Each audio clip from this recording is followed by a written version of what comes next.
Bismillahirrahmanirrahim. Assalamu alaikum warahmatullahi wabarakatuh. Welcome 9th class for lecture number 4 of General Mathematics, chapter number 3.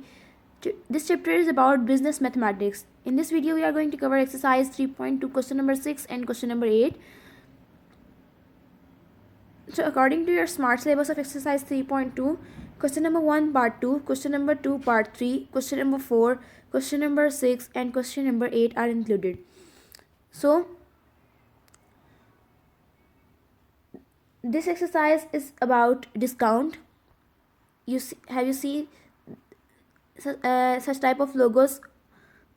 Like here they said 50% off. 50%, what's the meaning of 50% off? 50% off means 50% discount है आपको आपकी mark price पर, जो कि आपके tag के ऊपर price लगी होती है, मार्क प्राइस, उसके ऊपर आपको 50% ऑफ है. या फिर जो हमें डिस्काउंट मिलता है या तो वो हमें मार्क प्राइस के ऊपर मिलता है या फिर हमें वो लिस्ट प्राइस के ऊपर मिलता है. So what is list price? List price क्या होते हैं कि जो प्राइस आपके पास, जो सेलर के पास एक पूरी लिस्ट मौजूद होती है, इसमें सारे आर्टिकल्स की प्राइस लिखी होती हैं कि ये आर्टिकल इतने में बेचा जाएगा या ये आर्टिकल इतने में सेल किया जाएगा, तो वो लिस्ट प्राइस होती है. तो मार्क प्राइस पर या लिस्ट प्राइस पे हम डिस्काउंट लगा के अपनी चीज़ को सेल करते हैं, दैट इज़ डिस्काउंट.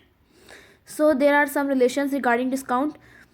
अगर हम अपनी मार्क प्राइस में से सेल प्राइस माइनस कर दे, then we obtain amount of discount. Similarly ये फॉर्मूलाज ऑलरेडी हम डिस्कस कर चुके हैं. सिमिलरली अगर इसी को ट्रांसपोज करके अगर हम करें, मार्क प्राइस में से अगर अमाउंट ऑफ डिस्काउंट माइनस कर ली जाए तो हमारे पास सेल प्राइस आ जाएगी. But if we want to know about the discount percentage, so we must know about discount, amount of discount, mark price. So discount percentage is calculate in such a way that discount, amount of discount divided by mark price multiply by 100. So fourth formula is about sale price. If you want to know about the sale price, so you must know about amount, discount percentage and mark price. तो आप ये वाला ये formula use करते हुए अपनी cell price calculate कर सकते हैं. एंड सिमिलरली अगर आपको मार्क प्राइस कैलकुलेट करनी है तो हमें सेल प्राइस और डिस्काउंट परसेंटेज का इन्फॉर्मेशन होना लाजमी है हमारे पास, इन दो सेल प्राइस की और डिस्काउंट परसेंटेज की. जो अभी हम क्वेश्चन नंबर 11 सॉल्व करेंगे, सॉरी क्वेश्चन नंबर 6 सॉल्व करेंगे. क्वेश्चन नंबर 6 में भी हमारे पास मार्क प्राइस हम लोगों ने कैलकुलेट करनी होगी और हम लोग सेल प्राइस और डिस्काउंट परसेंटेज की हेल्प लेते हुए लास्ट फॉर्मूला यूज़ करते हुए इस क्वेश्चन को सॉल्व करेंगे. So question number 6, a trader mark his goods in such a way that after allowing a discount of 10% he gains 15%.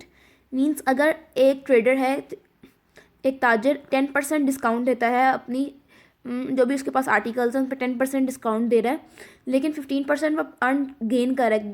15% gain करने का क्या मतलब है? What's the meaning of gain 15%? It's mean trader earn 15% profit.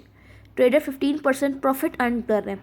If an article cost him 720, अगर उस trader को article की cost 720 rupees पड़ी है, so you have to find the mark price. What is its mark price? हमने उसकी mark price calculate करनी है.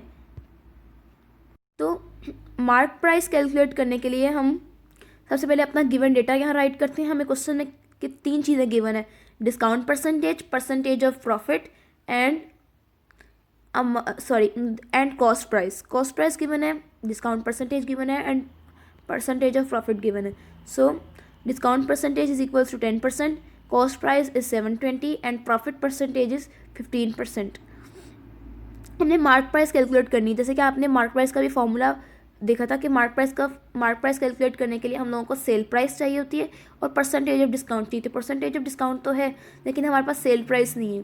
तो सेल प्राइस हम इजीली कैलकुलेट कर सकते हैं. सेल प्राइस के लिए हमें फॉर्मूला यूज़ करना पड़ेगा और उस फॉर्मूले को यूज़ करने से पहले हम लोगों को अमाउंट ऑफ प्रॉफिट पता होनी चाहिए. तो फर्स्ट ऑफ ऑल हम अमाउंट ऑफ प्रॉफिट कैलकुलेट करते हैं. अमाउंट ऑफ प्रॉफिट किस तरीके से कैलकुलेट करते हैं? आपने एक्सरसाइज 3.1 में भी ये काम किया था. 15% of cost price. 15% of cost price mean 15 out of 100 multiply 720. Cutting करेंगे इसकी 5 के टेबल पे. सॉरी, सबसे पहले इन्होंने यहाँ पे 0 को 0 से कैंसिल कर दिया हुआ है. This 0 is cancel with this 0. सो ये 15/10 मल्टीप्लाई 72. नेक्स्ट 5 पे कटिंग करें. 5 3 15, 5 2 10 मल्टीप्लाई 72. अगेन टू पे कटिंग करेंगे, 2 1 2, 2 3 6, 1 carry, 2 6 12. So you have 3 multiply 36. When you 3 multiply 36, so finally you obtain profit is equals to rupees 108. It's mean अगर 15% profit उन्होंने earn किया है trader ने, तो आपके पास जो अमाउंट ऑफ प्रॉफिट आई है डैट इज़ 108 रुपीज़, राइट. तो हम लोग ये अमाउंट ऑफ प्रॉफिट कैलकुलेट क्यों कर रहे थे? Because we want to calculate the sale price. तो सेल प्राइस कैलकुलेट करने के लिए हमें अमाउंट ऑफ प्रॉफिट कैलकुलेट करना लाजमी था, बिकॉज सेल प्राइस का फॉर्मूला हम लोगों ने 3.1 स्टार्ट करने से पहले डिस्कस किया था. Sale price is equals to cost price plus profit. अगर कॉस्ट प्राइस में प्रॉफिट को ऐड कर दिया जाए तो हमारे पास सेल प्राइस आ जाती है. तो हम इस फॉर्मूलाज में वैल्यू सब्सिट्यूट करते हैं. Sale price is equals to cost price plus profit. Cost price is 720 plus sign as it is. Profit is 108. 720 plus 108, finally you obtain 828.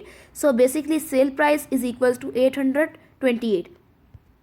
Next mark price. अब हमारा सेल प्राइस आ चुकी है. Discount percentage already given in question. So it's a time to calculate mark price. हम mark price calculate करते हैं bye using this formula. So now substitute the values in this formula. Mark price is equals to 100 multiply 828 over 100 minus discount percent. What is discount percent? 10. So 100 multiply 828 gives you 82,800 and 100 minus 10 90. Last zero से cancel. Okay. Next 9 के table पे cutting करते हैं. 9 के table पे cutting possible है. 9 1 जा 9, numerator में 9 9 जा 81, 1 carry, it will become 18. 9 2 the 18, 9 0 the 0. So what is the mark price that is printed on tag? Actually the mark price is 920 rupees. So 920 rupees is the mark price. Okay,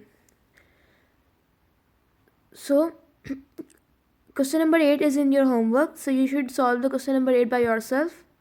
Thank you so much. Allah Hafiz.